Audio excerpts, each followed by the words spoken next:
Pemirsa, untuk mencegah laka lantas, Satuan Lalu Lintas Polres Aceh Singkil lakukan penambalan jalan berlubang pada sejumlah titik jalur 2 jalan provinsi di Kabupaten Aceh Singkil.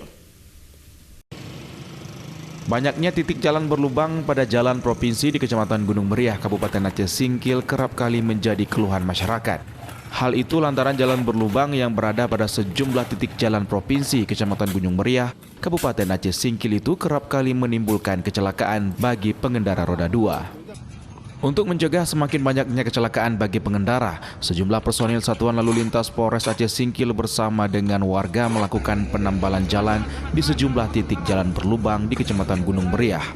Penambalan jalan itu dilakukan dengan menggunakan material pasir, batu, dan semen. Kami dari Polres Aceh Singkil hari ini melaksanakan peneman jalan untuk mencegah terjadinya laka lantas.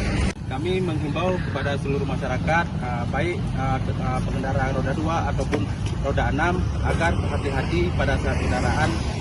Kasat Lantas berharap dengan dilakukannya penambalan jalan di sejumlah titik dapat mengurangi dan mencegah terjadinya kecelakaan bagi pengendara. Dari Kabupaten Aceh Singkil, Suparman Munte, iNews melaporkan.